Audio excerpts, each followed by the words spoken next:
Hi, I'm your host Dave Kemp, and this is Future Ear Radio. Each episode, we're breaking down one new thing, one cool new finding that's happening in the world of hearables, the world of voice technology. How are these worlds starting to intersect? How are these worlds starting to collide? What cool things are going to come from this intersection of technology? Without further ado, let's get on with the show. Okay, welcome back. Here we are, season 2. I am so excited for this season, so excited for my very first conversation here. I have an awesome guest, Ron Jaworski. Ron, tell us a little bit about who you are and what you do. Thanks, David. It's a pleasure being here. So I'm Ron Jaworski. After a short NFL career as a quarterback of the Philadelphia, I hope I'm not saying, not just joking. So I'm the CEO. I'm the CEO of Trinity Audio, a company, a startup that is trying to audify the internet, so to speak. And super excited to be here and talk to you. Absolutely. It's so funny that you mentioned that Ron Jaworski. When I was getting ready to interview you, I was searching Spotify to see the podcast that you've been on, and I type in Ron Jaworski, and there's like 100 different, episodes like Football Talk America and all these different things. So no, I'm talking to the better Ron Jaworski. I'm not talking to Jaws today. But it's awesome to have you here. I'm really, really excited for this because what's funny is like when I first started Future Ear, I thought, okay, what are going to be the future use cases for hearing aids? That was the very central question to everything. Then obviously the consumer hearable side took off. AirPods became a monstrous hit. So then it evolved into like, okay, what's going to be the use cases for, not only hearing aids, but for all these true wireless earbuds, AirPods and the like. And so as time goes on, like that continues to be at the root of what I think about. And, it never fully registered with me how big of a deal text to speech is for my world, like the impact that it's ultimately going to have. I've had a number of conversations with you, and it just like, it kind of was like, yeah, this is a big deal. I understand it, but the gravitas never fully registered. And then what happened was I actually came across BBC's synthetic voice that was out of Project Songbird, and it just blew me away. I'm like, oh my God, if this is the way that the synthetic voices in all of these automated text-to-speech engines are starting to sound, they sound really, really realistic. And it started to get me really excited because ultimately it made me think that what happens if you not only think of spoken audio as being podcasts, but you think of the entire internet as being made audible, right? Like this idea that any article that you read, your local newspaper, the New York Times, Wall Street Journal, any type of content that you read in the not too distant future, if you can consume it in the same way that you can do it through video or you read it through text, it's a third modality and it's done through audio and it's done in a really compelling way. And what are all the different facets of that? And so I'm really excited to have this conversation today because I think this is obviously has massive implications to the world that I operate in. If you're a hearing aid wearer and suddenly you not only have this device that serves as an amplification tool to help improve the quality of life, but also you can think of it as, a newspaper for your ears. If you're a huge fan of the New York Times and you read that every single day, what happens if you can just listen to 50% of those articles or 100% of those articles? So I wanted to get Ron on because he's the expert in this space. I mean, let's start with Trinity. This is your baby. You created this thing and you had an epiphany.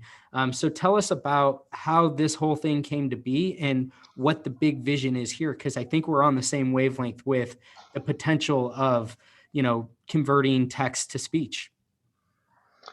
First of all, yes to everything that you said. You're definitely right. This is the same vision as I have.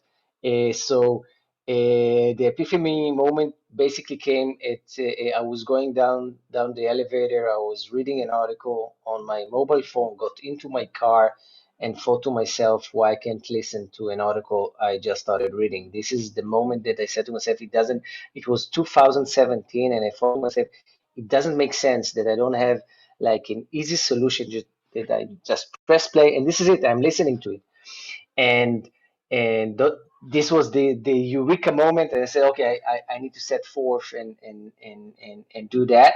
And I have a history coming from the ad tech industry, from video products, and dealing with media companies, and dealing with the users that consume content, and dealing with advertisers, because we also offer a monetization on top of our solution.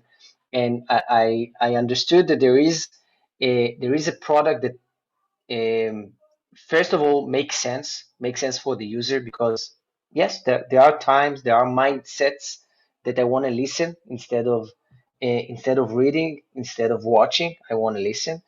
I understand that there is 2017, for those of us that likes audio, and audio is their thing, it, we started feeling like, okay, this is our time is coming. It's coming soon. Uh, so I did understand that there is a market education to be made, but definitely media companies, publisher, content creator will start to understand in the coming years the importance of audio. And they are always looking, content creators, media companies are always looking for generate a new engagement with the users, a new user experience. And of course, if they can add a monetization layer, and generate also some revenue out of it, thumbs up. And the last thing is advertiser, when I was sure that the same that happened from TV, and then YouTube started, and then a lot of the budgets went from a Mhm. TV advertisement to online video. I was sure that the same is going to happen with audio, from radio to online audio in different forms, due to the fact of all the additional data and information and targeting that you can use within the digital landscape. So, by the way, this is the reason it's called Trinity, because it's the holy triangle between the user, the publisher, and the advertiser. And of course, I always tell this joke that it's also funny to have the Holy Trinity from a couple of Jews in Israel. But yeah, uh, but, but this was the moment that I understand. I actually remember it clearly, sitting in my car and saying, okay, there is something here. And actually the epiphany was both. I understood that if it makes sense for me, it will make sense to a lot of other people. And I understood the fact that it serves all the checkbox, all the pillars of the internet. And I remember the first media conference, when I had, it's funny. I had like a web page. I think I even of USA Today with some sort of an embedded player that this was the first design that I had in mind, and I went through different parts. I talked to people from USA Today and from Wall Street Journal, and I showed them, okay, this is what I want to do. And everybody looked at me, okay, so you are the crazy guy in the room. Okay, we just wanted to know who it is. But 3 years later, Trinity Audio is a fact, and more and more publisher and media companies and content creators are joining on a daily basis. And as I said in the beginning, our vision is basically to audify the internet. We this is this is our aim. Turn any textual asset to audio, add a voice layer to it, and have it accessible. As you said, walking down the street, have your a personal assistant give you any kind of information, any kind of data, anything that you want will be available with a voice command. Yeah, no, I love it. It's funny, like, I feel as if I've met more audio companies and audio engineers from Israel.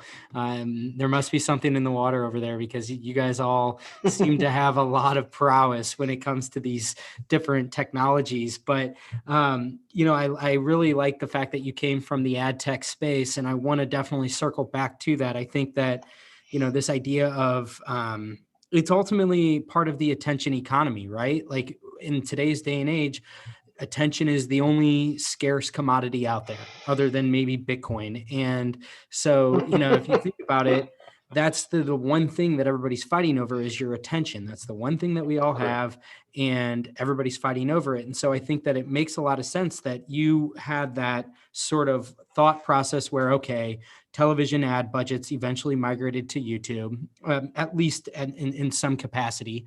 And, if the attention is ultimately going to be that a lot of people are going to be spending more and more time consuming content and spending their attention through their ears, that then means that there's probably going to be a lot of advertising opportunities. So I would imagine that your hunch there is right, and that there's a lot of different, you can do pre-roll, mid-roll, all the different ads that, Correct. you would insert into these, in the same way that when you're reading an article online, you have ads intermixed, intermittently. And so that makes a lot of sense to me.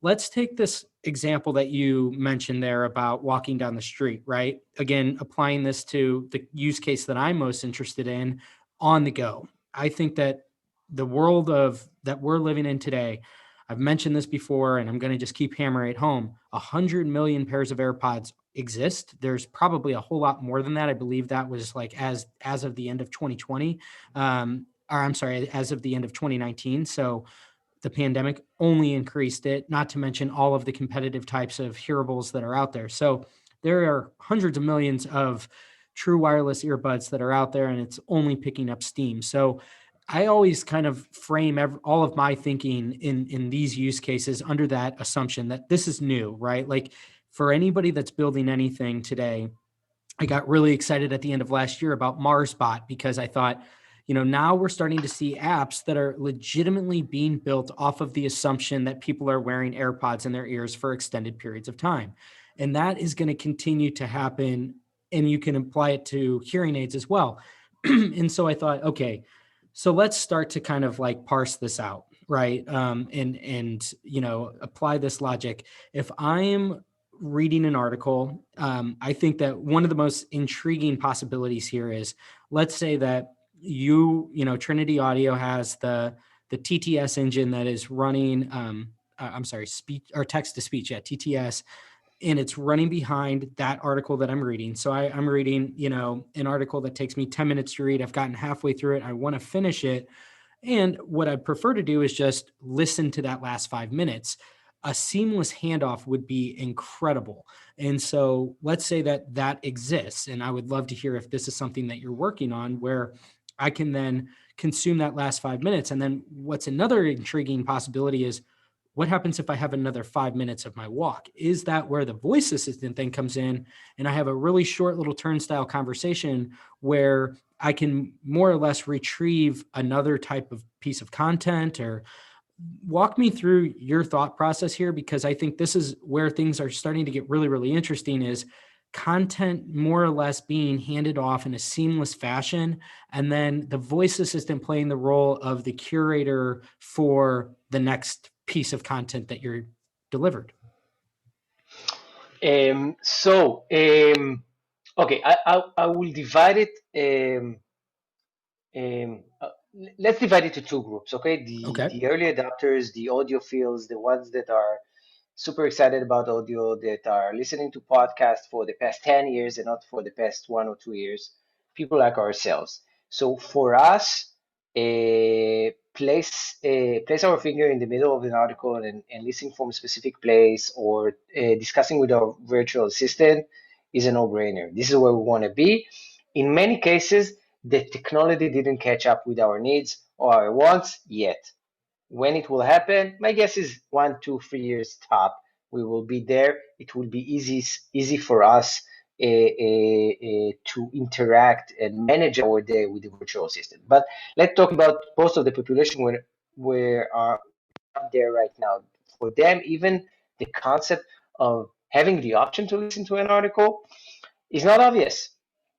I must say that we are seeing from the user engagement with our product, um, many people, for example, that are that press play on our player and think that it's the actually a video player, and the image on top of the article should turn into a video.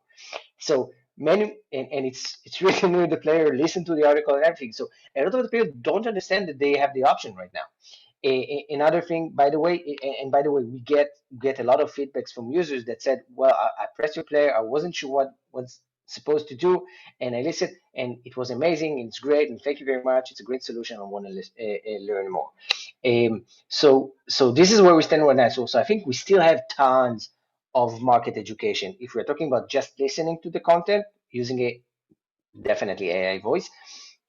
So on the virtual assistant side, we definitely have much more. The good thing about all of them is we have large companies like Amazon, like Google, that are investing tons of dollars and engineering power and marketing into that to make this revolution come true. So this is the first thing.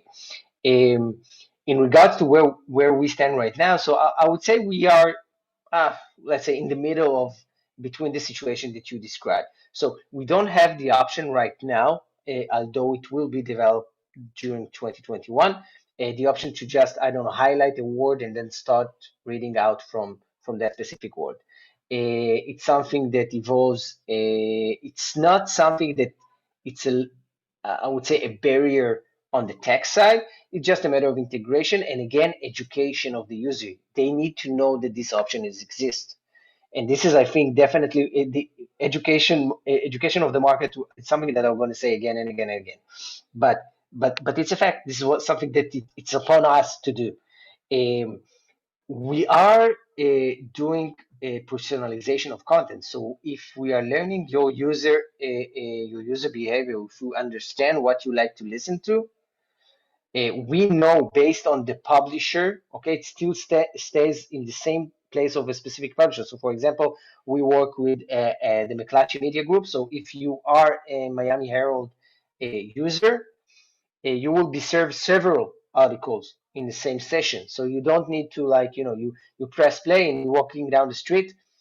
You can keep on walking and you get the latest article, which are based on what is the hardest thing and something that is related to what you like to listen to. So we are about there. Now, in regards to the virtual assistant, again, this is something that we are working on. We already have a beta working that you can converse, you can talk, you have the basic functionality, pause, next, increase volume, decrease, increase speed, things like that. And you have the discovery mode, like give me the latest news from a specific journalist, something like that. So let's call it our personal assistant is basically in beta mode right now. We'll release it later on. But again, when we think about it, market education, we need to enable the microphone. The user need to enable the microphone. And then the biggest question is, what will be the method of activation? Will it be a push to talk? You need to press something and then activate the personal assistant and then start engaging with it, or it will be always on and it will just wait for an activation a keyword. For example, I don't know if you are in the Miami Herald, so let's say you said Miami and then the virtual assistant starts to work. It's a question of privacy. It's a question of a load time. Basically we consume the battery, we consume the internet bandwidth of a specific user. Depends on which system that we use. On the other hand, if it's push to talk, so we lose a little bit of this voice interface. So there are a lot of questions of what would be the best way and what would make user take take the first step in starting using. We have no doubt 3 years from now, 4 years from now, it will be a commodity. Everybody will use it just because at the end of the day it makes sense. But it's a process, like the same thing as smartphones, when it came out 2006, 2007, 3, 4, 5 years later, everybody, looked back and said, wow, we are hooked.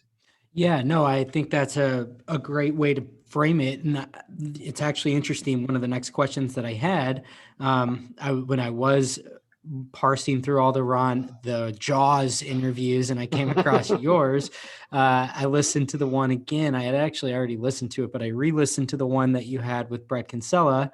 So thanks again, Brett, for doing some of my homework for me, because I listened back to that one. And yeah, I actually wanted to ask you about this point that you made, because you made it on that podcast too, about the commoditization piece. This is really interesting to me. And I think it's cool that you're transparent about it, that, basically it's a building block, this whole text to speech engine.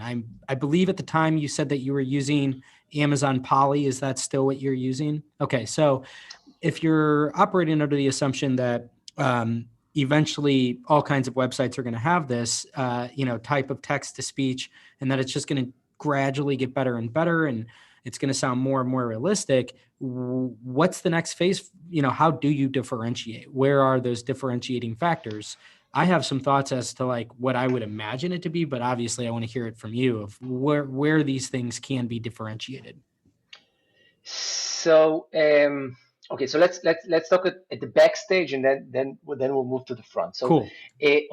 on the backstage, we need to understand that text to speech is with us for the past 20 years. So although it make a major leap in the last 2 years, it's the technology exists for ages, Okay. and it's just a part, as you said, it's part of the building block, and the product itself, it's a full building.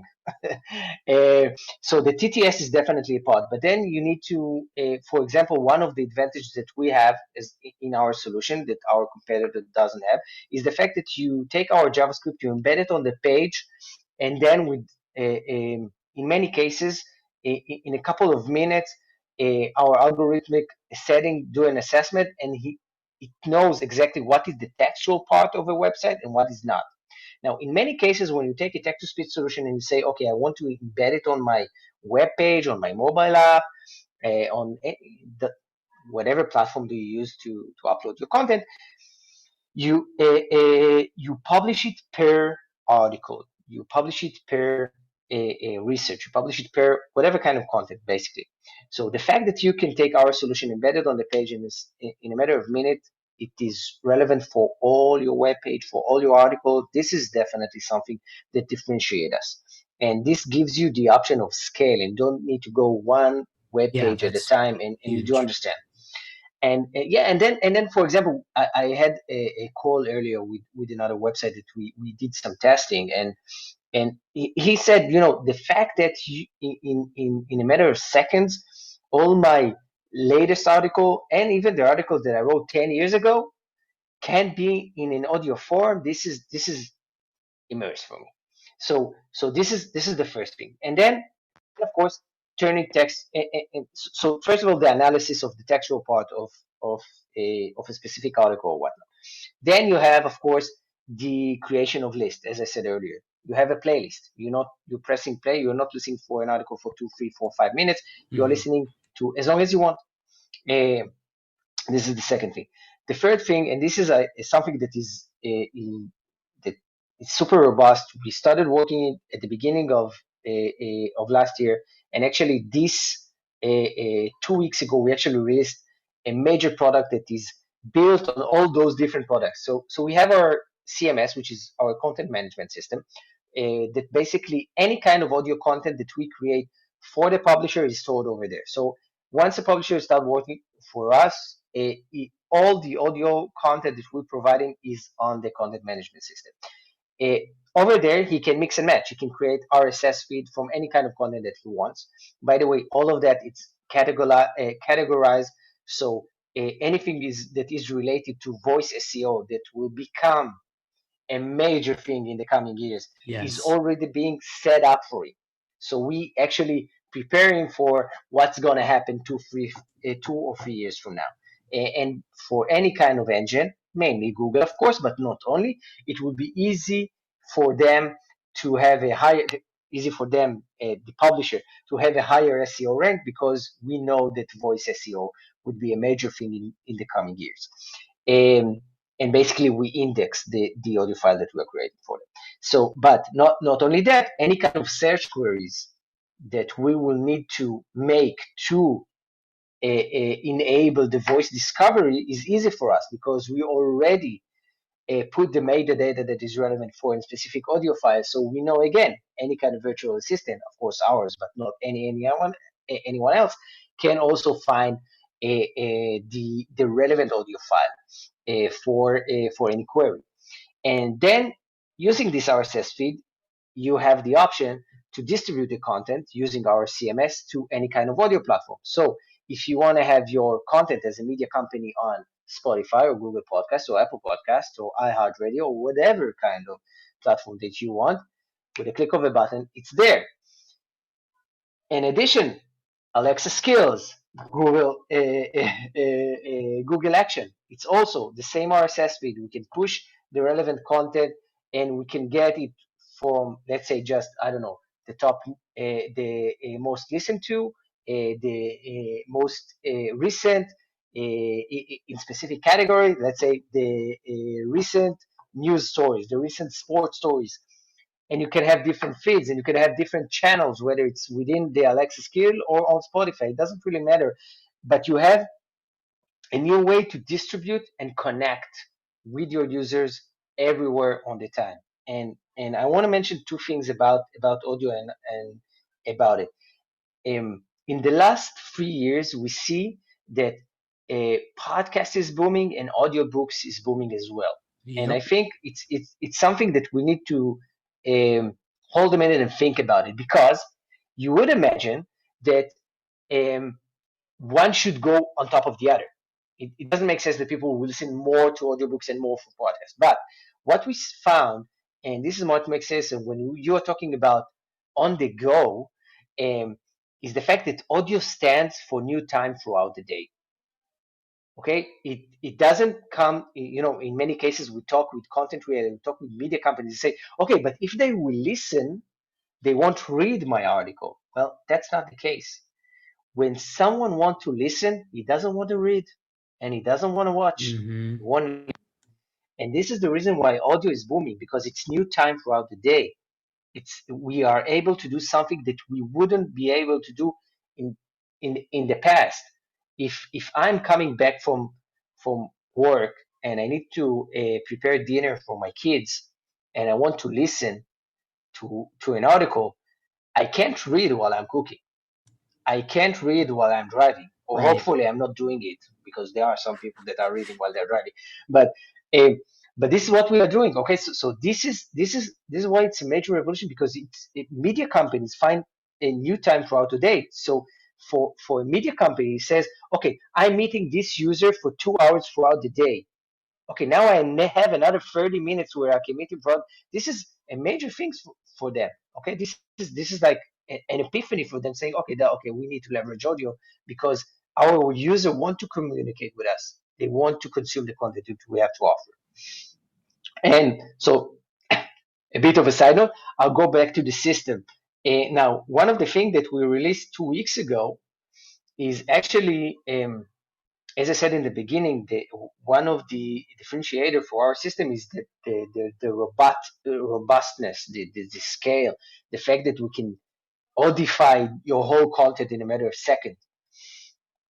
But we do understand that in many cases, you want to have the option to do something which is more customized. You want to control the content that you are releasing. You want to have news flash, or you have a flash briefing, whatever you name it. You want to have a specific content that is not TTS, as simple as that. It's not something that will be published on your webpage, something like that, and something that you want to edit, and something that you want to renew it all the time. So create an editor for journalists, reporters, writers, doesn't really matter, to create their own different type of content with more control on the voices, on the pronunciation, on the tone.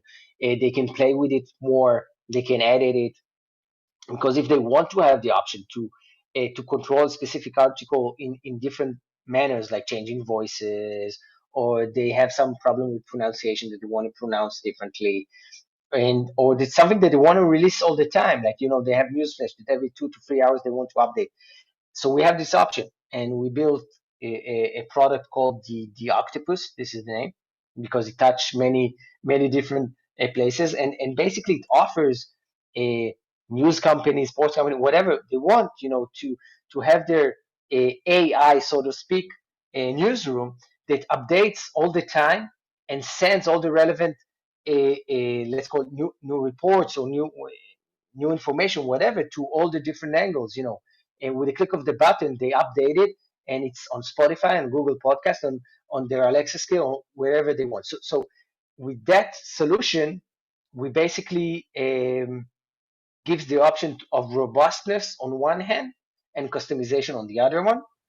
And two of the major things that we are dealing with right now for 2021 is definitely the voice layer. That, as I said earlier, it's in beta.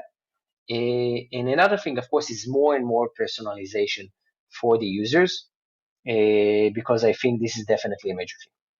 Yeah, no, I think those are, I got so many different thoughts on this. The first thing I want to say, going off of the side note that you made, is, I mean, I can't agree more with what you just said about this idea that, at the end of the day, like I said, attention, right? Very scarce. You only have so much that you can use, and it's finite, right? So it's not as if I can use an hour, retroactively or anything like that.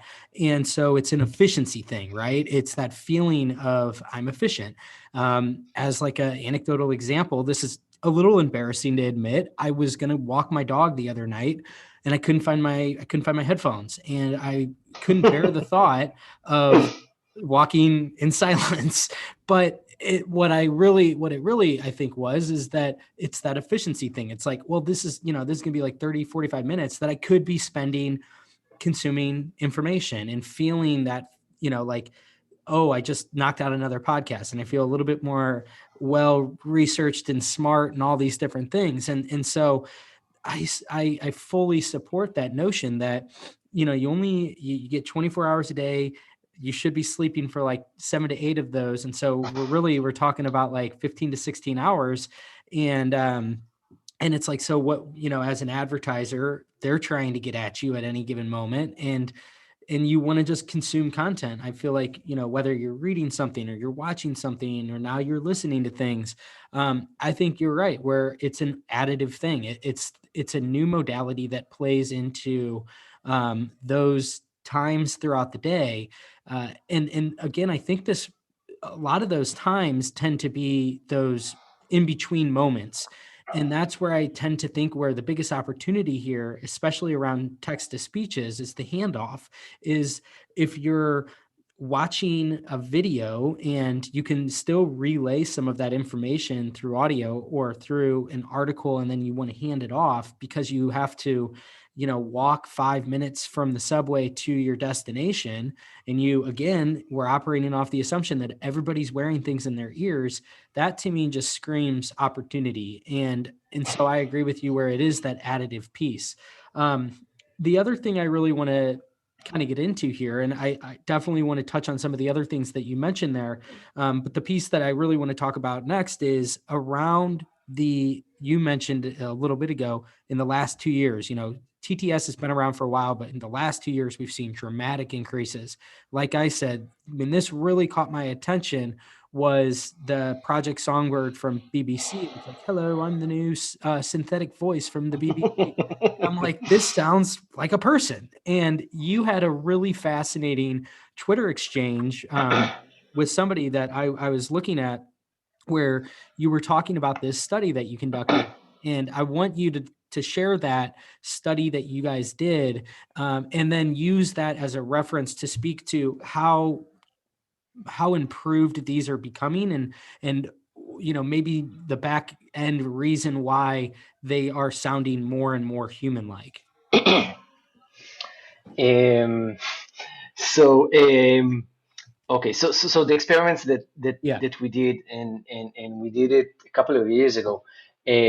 We took different, yeah, I think it was eight. Yes, it was eight different audio pieces of the same content, by the way, and we spread it within our company, and we asked the people in the company to rate whether it was human or machine. And from those eight pieces, there were two that 100% said, okay, this is a machine. There were two that 100% said it's definitely a human. And the other four was 50-50, something around that area. And the only thing that everybody didn't knew is that all the voices were AI voices. And what we tried to find out, actually, what I tried to prove is that people are biased. Okay, Yeah. if I'm telling you that this is an AI voice, you will try to find where the machine got it wrong. Mm-hmm. You will sit and wait, there you go, you didn't pronounce it correctly. And I think this is a problem. And I think one of the things that usually when I talk about this experiment, it's important for me to mention two major um, lines that are basically colliding. On one hand, we have text to speech that, as I said 2 years ago, becoming more and more, um, um, you know, more and more robust solution, more humane solution, due to the fact of the progress in machine learning and AI that make it easier to synthetic voice to become more humane. This is one thing. So we have this line moving forward. On the other hand, we have us as human being engaging, having discussions, having conversation with AI. We are talking to virtual assistant. We are talking to voice chatbots. We are talking with machine more and more on a daily basis. And due to that, our ear becoming more and more tolerant to mechanical voices. So those two lines are colliding. And I think that it's in the near future. I'm not talking 10 years from now or 5 years, even less. It will become easier for us because we will get used to it. It wouldn't bother us as it bothered us in the past when we heard a TTS engine. It sounds like Stephen Hawking or something like that. And um, so this is where we are right now, and it's just getting improved, and it's improving exponentially. Another thing which is super important, by the way, and this is branded voices.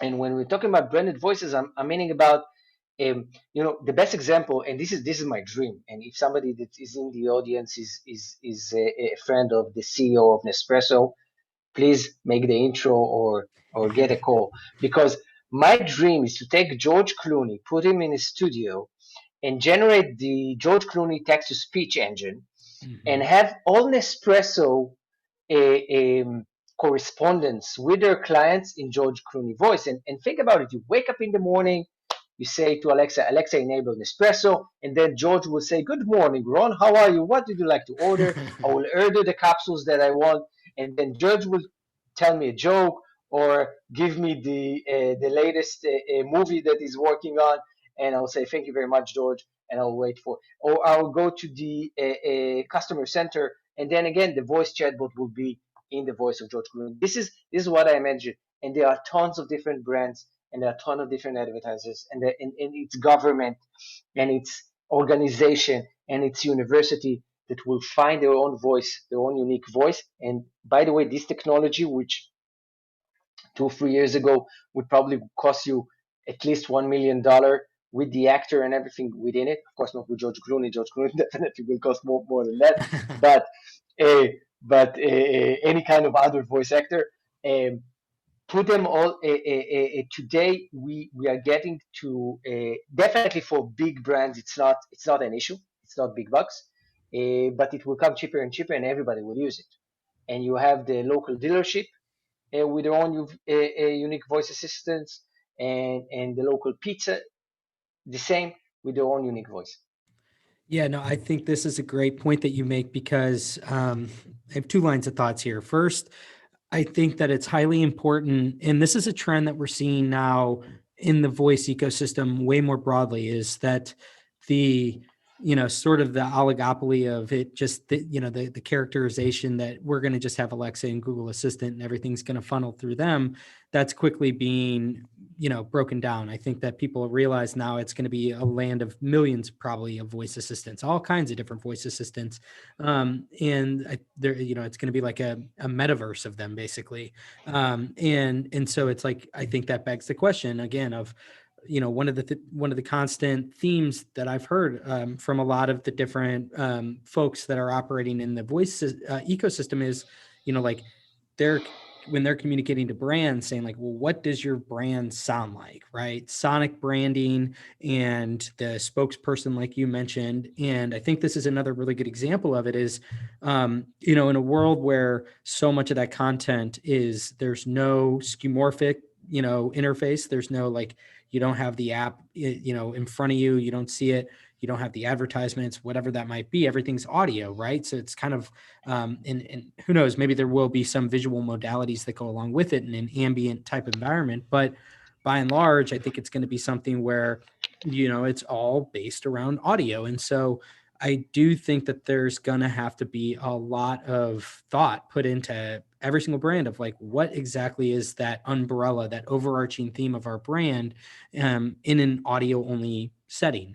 And so I do think that this idea of having a branded voice, more or less, for whether it be the ads that are read about you, or the own media that you're putting out as a brand, that makes a lot of sense to me.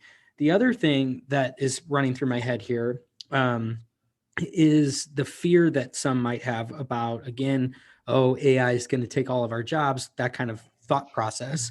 And, an interesting sort of tangent to this is, you know, if you look at the media ecosystem today, one of the biggest trends are newsletters. And so I look at like Substack, for example. It seems like everyone and their brother now has a newsletter that they're publishing through Substack. It's the hot thing to do. And I look at that and I say, okay, so in this, if we use that particular medium and we apply it to this trajectory and we say that, media is more or less migrating to our ears and all those newsletters become audiophied in some way, I see this as maybe going down one of two paths. Now, it could go the TTS path, and there's a lot of specialization and customization around that, around what maybe you want your Substack to sound like. But the other option I could see is kind of like what Ben Thompson does with Stratechery, where he actually reads it. And so he reads it. He has a partner that reads his quotes. So it's not him reading his quotes, but it has a very distinct feel to it. And again, it all ties into this theme that it seems like media is going to the ear. And my question to you is, kind of applying those two thoughts there, where clearly, if as more and more media migrates to your ear, you're going to want to have a specialty, touch to it. You'll want to have something that differentiates it in the way that it sounds, in the way that it's read. What are your thoughts around this whole thought? Do you think that that there's room for both, and that some will just opt to have it be done manually and they'll upload everything through their own voice and they'll read it all, and there will be, there's obviously a lot of voice actors that exist?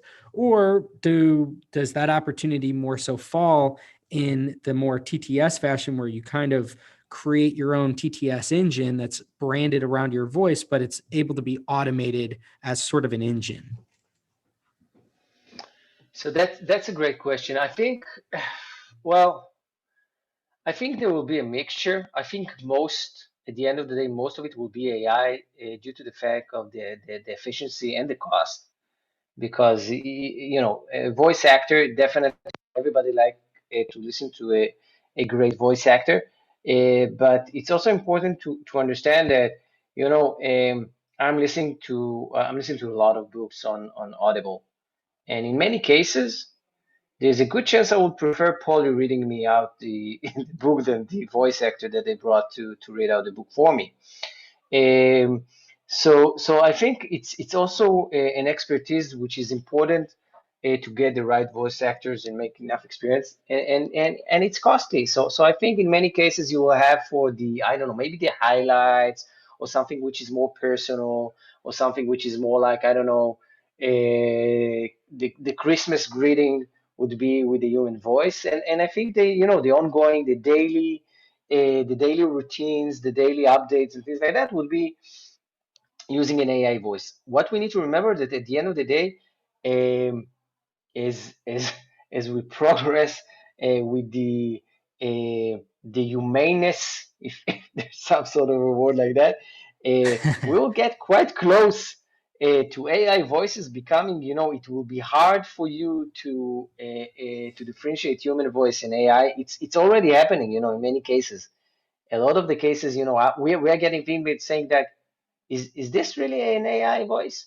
And this is now, so think what will happen 2 or 3 years from now. So this is the first thing. The second thing, I think that the differentiator would be the different voices for brands. So you will have the New York Times voice on one hand, but you will have also a unique voice for, as by the way, as technology become more and more cheaper, you have the unique voice for, again, local dealership, the local newspaper, things like that, Hmm. or even the public school will have its own unique voice reading out the relevant books for the kids.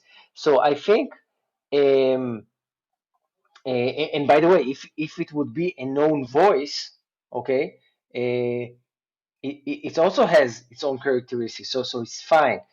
But I think in the end of it, it would be 95, 97% AI, and for those unique vintage moment, it will be a human voice. And but every time that there is a revolution starts, everybody thinks about, oh my God, what will happen right now? We don't Right. have any more jobs, and New jobs come about. yeah, all the time, all the time. So, one thing that I'm curious about, another aspect of this that I've been thinking a lot about lately, is the whole notion of what is a podcast, right? Like, I think about it like, obviously, everybody has a preconceived notion of what a podcast is. It's, a 30-minute, a 15-minute, a 60-minute interview or a soliloquy or a group chat. So, but my point is that in a world where truly anything can be converted into a podcast, more or less, if we consider a podcast to be kind of like a snippet of audio. What is the role that you see? You mentioned earlier, like Spotify, some of these major content, I think of them as like warehouses. CMS, I guess, is the more appropriate term. But these places that have these gigantic catalogs, and obviously Spotify starts with music, then they move into kind of traditional podcasts. But I envision that in the next few years, as this world, the text to speech world, really balloons, and you have, like you said, a podcast more or less could be from a major publication or from any type of publication that's putting out recurring content on a daily basis, for example. It gives you the ability to turn that into a piece of audio. And then I look at them as like, okay, so then they have a ton more audio in their catalog. And I know this is, with you guys having your own CMS catalog, I'm just thinking about, clearly there comes a point in time where that becomes just almost it's so gigantic that it's hard to even wade through that. It's like there's so much content, and then it's like, okay, so how do you solve that? And everybody would probably say, well, you have to have some mechanism of discovery. So when it comes to these content management systems, how do you envision across the next few years of that sort of becoming something that is, for a per user basis, you are able to efficiently connect the user to the content that they're looking for? You mentioned, some of the metadata that you guys are getting today. I'm just really fixated on this thought of, in the same way that Twitter has these, smart algorithms that are surfacing content based on what the people that you follow like, and you can apply that to any of the different social media tools. They've all sort of been innovating around this to make you, spend your attention on their app for longer periods of time. They have all kinds of clever ways to just constantly keep you enthralled with like more information that's more or less personalized to you. So the question is like, what does this sort of mechanism look like in the audio world? How do you, as a user, without having to go and discover all this on your own, and maybe that's the answer, is that you do have to discover this on your own. What are your thoughts around how the innovation around discovery will unfold? Well, that's a tough one. It's like the million dollar question. Boom, go on the No doubt spot. about it. So, Okay, let's start talking from my small domain. So I think that when I look at what we are doing in let's call it the World Internet Audio Library. Okay, so you have the obvious one, which is the first pillar, which is radio show, music. The obvious one, the one that when we started consuming audio on our mobile phone was radio, Wi-Fi radio, and music, and then audiobooks started to become more and more common. This is the second pillar. You have the third pillar, which is podcasting, that is with us for more than 10 years, but actually, really start With getting into our serial. lives Yeah. in the last, yeah, exactly. And and when I look at Trinity Audio, I think Trinity Audio is the fourth and last pillar, which is taking all the textual asset in the world and turning them into audio. Mm-hmm. So those are the four pillars that will build the audio library, and I feel that definitely Trinity Audio is in the place with where the most content or most potential content is there.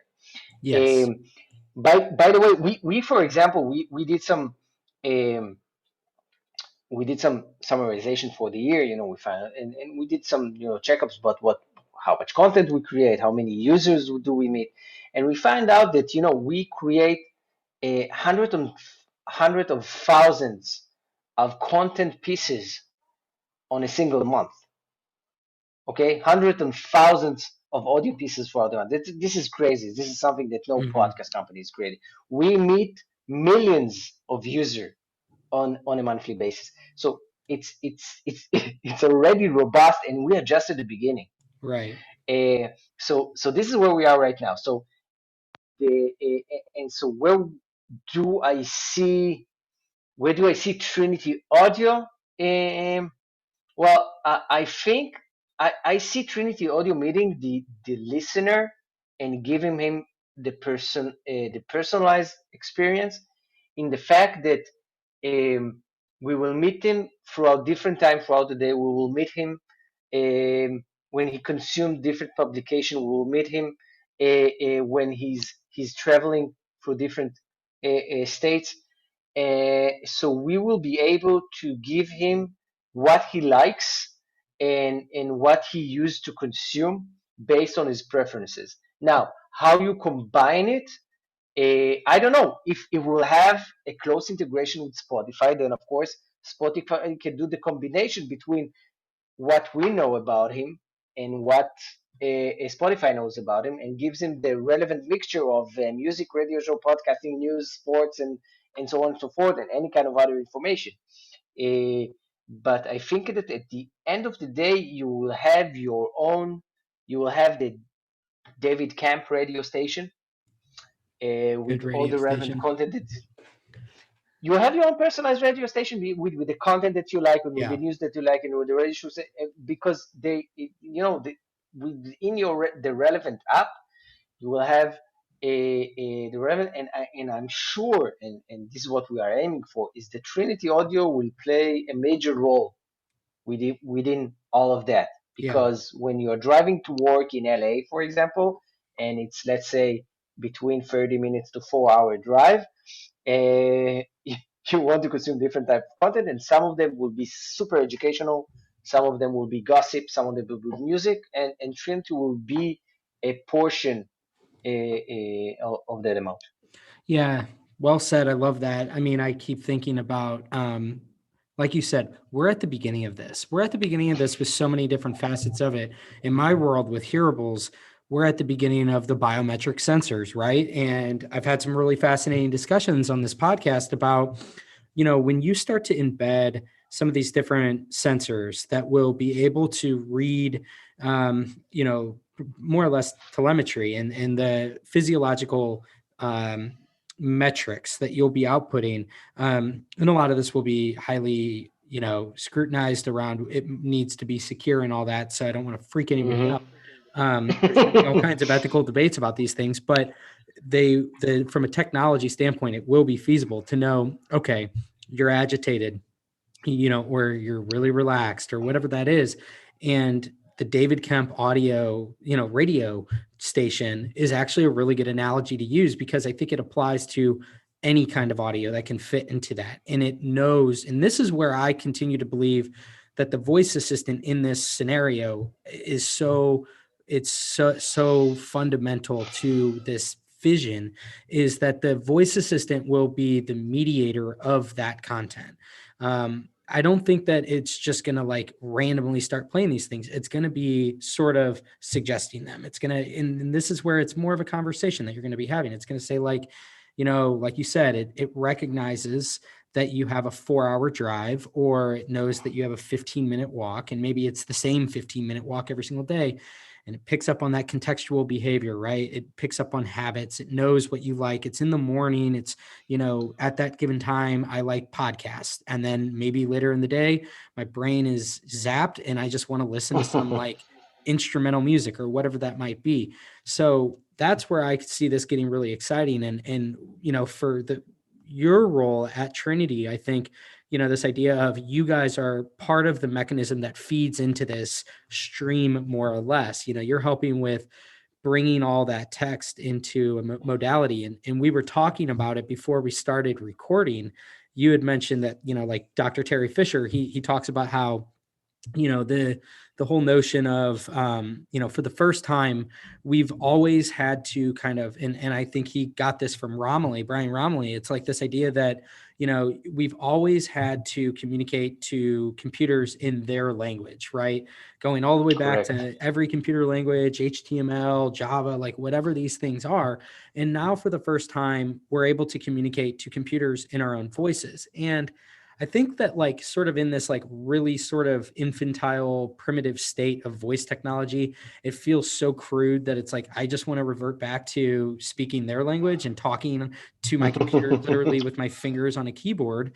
But I do think that it's actually pretty profound when you think about it, because as things continue to progress and as it all sort of becomes enabled to where you have the ability to consume content in these different modalities and these different interfaces with these different types of pieces of hardware. All of that then I think kind of enables this vision, this possibility where you don't ever really have to do anything more than just speak to the computer to get what you want.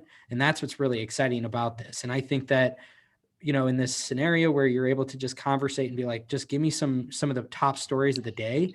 And whether that be in a podcast format or maybe a mix of, I get 30 minutes of content in there, 5 minutes of it is from a talk show of the two people that I really respect. 5 minutes is actually a Wall Street Journal story that's read to me in a very human-like sounding voice. 5 minutes is Twitter, banter of a number of different people about the tweets that they've had for that day. I mean, like, this is all actually becoming pretty enabled. It's quietly happening under the radar in piecemeal, but it's sort of becoming an aggregate, I think, more so than a lot of people realize. And so I do think that while in isolation, wow, text to speech is really important. When you start to combine that with all the other things that are happening and you look at it from the big picture, you say, yeah, okay, now I do start to see how I can have many of the same experiences that I have today with my phone in a setting that doesn't involve my phone at all. So, look, I think, and you mentioned Terry Fisher, and definitely, definitely this is the big revolution. We talk a lot about audio, and it's an audio and voice and audio all the time. It's the two sides of the same coin. You can't have one without the other. And I think that if you talk about earpiece and AirPods and headphones, and we need to talk about like the voice interface within it will change the usage of our phone. You said leaving our phone out of the equation, and this is so true because I believe that in the coming years we'll move more and more to wearables, and wearables can be, beside of course headsets, it would be the watch that will replace our phone. It will be the glasses that will replace other functionalities of our phone. And in the coming years, we will use more and more voice and audio to interact with the world around us in the matter, of data, information, things like that, whether it's our email account or just listening to the news. And it will be with the headset, with the glasses, and with the watch that we'll have on our hand, and of course payments will be through that, and all of that. So definitely we are moving from a or to a phoneless era in the coming years, and definitely audio and voice is a major part within it. This is one thing. The second thing, and I think one of the things that I like about voice, a lot of the time when you talk about revolution and new technologies, you said, okay, so there is a new technology, and there are the early adapters, usually are the young people, in Yeah. many cases either kids or people that were in young age that adopt the technology between 20 to 30, and then from 30 and up it becomes it's being adopted, but it's more slowly. And if you're talking Mhm. about 60 plus, there's a good chance. And I like to give the example, when the computer came to our life, especially laptop, and everybody started using them a lot, not like let's say, I don't know, like 20 years ago, something around that area. And learning, making elderly understand the fact of double clicking on mouse. It wasn't obvious. It took older people a lot of time to get the double click to make an activation of a link or something like that happen, and it wasn't the norm for them. But voice technology is super adopted within the age group of 65 and up. Why? Because it's natural. And I think this is something which is new about this technology, that nobody can exactly understand when we will get to the tipping point, because there are different ages that really, the change, it is a change. We need to educate the market, going back to that again, and people know how to learn and need to play with it. But it's much more easier than everybody else, because we are using our voice, the most natural thing for us. So um, I think when historian will look back at this time and of voice technology came to our lives, I think it will definitely be a major change in the way human beings behaved in general, and the way we are getting more and more closer to becoming the cyborgs that we talk all about, with all the wearables and virtual assistants, things like that. And the singularity point is becoming much closer, much closer. I'm not sure if that's a good thing or a bad thing, but it's becoming more and more closer. Well, it's interesting that you touched on, how this is being adopted widespread across the board.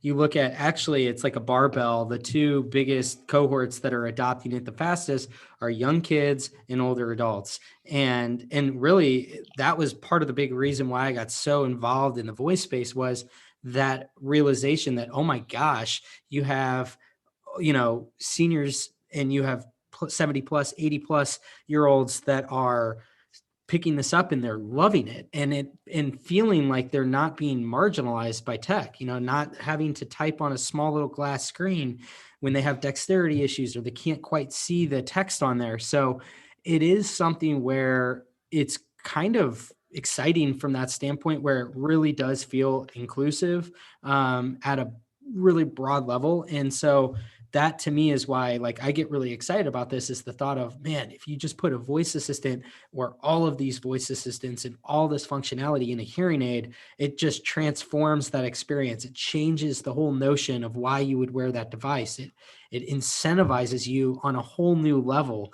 because again, you're then thinking about this differently. It's not just something that helps to amplify the sound around you and improve your quality of life that way. It also might be the main mechanism in which you read the news, right? So those are all things that get me excited, and that's why I wanted to lead off this season with you, was because I do think this is going to be a gigantic use case for in the ear devices in general and hearing aids in general. But I really enjoyed this conversation. I think that we touched on a lot of different topics, and it's going to be really interesting to, bring you back on down the line as Trinity continues to evolve. I'm so impressed that in really like 3 years time, you've gotten to the point to where literally you can take a piece of code, put it on a WordPress site, and every single article on that WordPress site or any kind of blog site, content management system, whatever, you can take it and within minutes, you have this option at the top of the article, click to read. So it's just going to get better. The synthetic voices are going to just get more and more human sounding. And I just continue to believe that this is going to be a massive, massive use case for people in general, but really specifically for in-the-ear devices. Well, I must say that every time that I talk with a voice or an audio enthusiastic like me basically and like you, um, it's so much fun because I think I remember the path that we started like 3 years ago, and it was hard for me to find people that I can share my enthusiastic to talk about things, Yeah, to replace opinions, things like that, and it's becoming. This group is growing, and more and more people. You can talk with more people about it, and it's so much fun. So I first of all I want to say thank you for having me, and I'll be more than glad to come back. I don't know, a year from now, and tell you, okay, this is what we achieved, this is what not. This is because it's also evolving all the time. yeah, We take different turns all the time because it's evolving. And again, thank you for having me, and I hope that my dream for this year to have some podcasts recording face to face. This is my dream for absolutely. I 2021. can't wait. When the day comes, I'm serious. When the day comes when we can all start to travel again, I'm going to be like living out of a suitcase. I'm going to be so on the road, ready to just meet with people again. I can't wait for it. I'm so deprived right now. So I'm looking forward to that too. And we will 100% have to do a face-to-face podcast at some point. So Ron, really quick, as we wrap up, why don't you share with everybody where people can find you, find more information on Trinity? So first of all, of course, our website at trinityaudio.ai, or you can just ping me on LinkedIn, on Twitter at Ron Jaworski. And now, again, any kind of audio or voice enthusiastic that want to change ideas or do some brainstorm, I'm always keen to learn more. Ron Jaworski, the audio guy, not the NFL guy, not Jaws. Awesome, Ron. Thank you very much, David. Yeah, man. Thank you. Thanks for everybody who tuned in here to the end, and we will chat with you next time. Cheers. Thanks for tuning in today. I hope you enjoyed this episode of Future Ear Radio. For more content like this, just head over to futureear.co, where you can read all the articles that I've been writing these past few years on the worlds of voice technology and hearables and how the two are beginning to intersect. Thanks for tuning in, and I'll chat with you next time.